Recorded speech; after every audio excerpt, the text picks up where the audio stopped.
السلام علیکم بچوں، آج ہم رباعی نمبر 3 دیکھیں گے، جن کے لکھنے والے ہیں تلک چند محروم۔ سب سے پہلے پہلی ان کے جان پہچان دیکھیں گے۔ تلک چند محروم 1887 میں پیدا ہوئے۔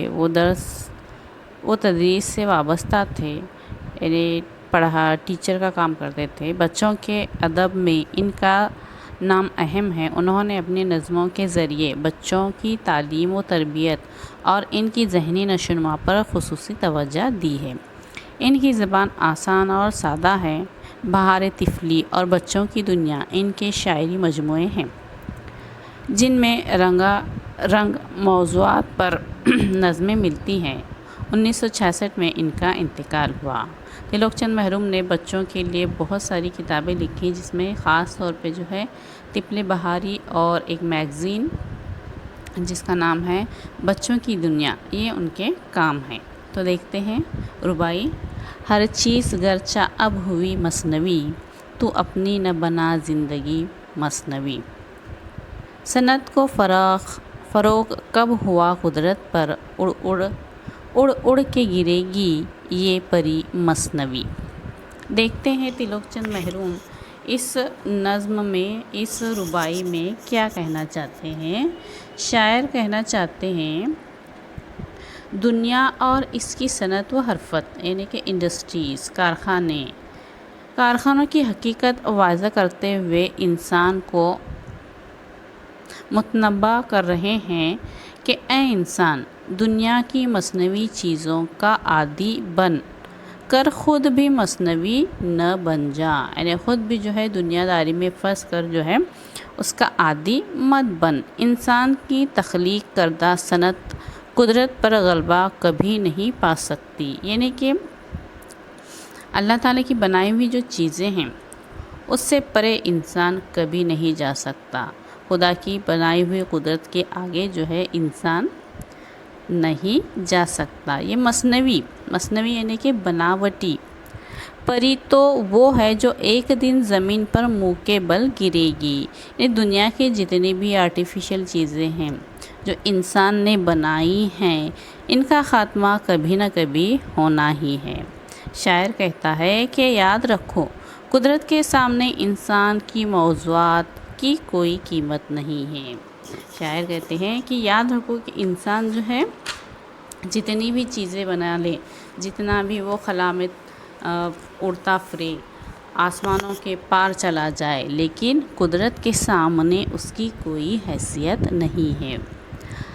کہتے ہیں ہر چیز اگرچہ اب ہوئی مصنوعی، تو اپنی نہ بنا زندگی مصنوعی۔ شاعر کہتے ہیں، شاعر نے بڑے خوبصورت انداز میں بیان کیا ہے،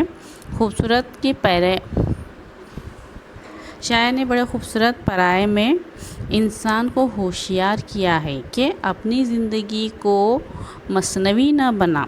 شاعر نے واضح الفاظ میں انسان کو بتایا کہ قدرتی اور مصنوعی چیزوں کا آپس میں کوئی مقابلہ نہیں ہے۔ قدرتی اشیاء کی جگہ مصنوعی چیزیں کبھی نہیں لے سکتی، اسی لیے ہمیں قدرتی طریقے سے زندگی گزارنی چاہیے۔ اس خیال کو شاعر نے بڑی خوبصورتی کے ساتھ اس شعر میں بیان کیا ہے۔ آگے دیکھتے ہیں، صنعت کو فروغ کب ہوا قدرت پر، اڑ کے گرے گی یہ پری مصنوعی۔ اس شعر میں شاعر نے موجودہ زمانے کی ترقی کو آئینہ دکھایا ہے۔ شاعر کہتے ہیں کہ آج کی صنعت گری اور ترقی سے قطعی انکار نہیں کیا جا سکتا۔ آج ہم زمانے میں دیکھتے ہیں کہ کتنی ساری ترقی ہوئی ہے۔ لوگوں نے چاند پر جانا یا اس کے علاوہ مریخ پر بھی جانے کا طے کیا ہے، لیکن اس ترقی سے ہم انکار نہیں کر سکتے۔ آج ہر طرف انسان کی بنائی ہوئی چیزوں کا ڈھیر لگا ہوا ہے، لیکن اگر کوئی یہ کہے کہ ہم نے قدرت پر فتح پا لی ہے، تو یہ اس کا خام خیال ہے، یہ اس کا غلط خیال ہے۔ ہم قدرتی چیزوں پر کبھی فتح نہیں پا سکتے۔ اگر ہم دیکھیں گے زلزلہ آتا ہے، طوفان آتا ہے، تیز موسلادھار بارش ہوتی ہے تو ہم اس کو نہیں روک سکتے۔ تو یہ بات بالکل غلط ہے کہ ہم قدرت پر فتح نہیں پا سکتے۔ انسانی کاریگری اللہ کی قدرت پر کبھی بھی فوقیت حاصل نہیں کر سکتی۔ انسان کی کاریگری سے کبھی بھی فوقیت نہیں پا سکتی۔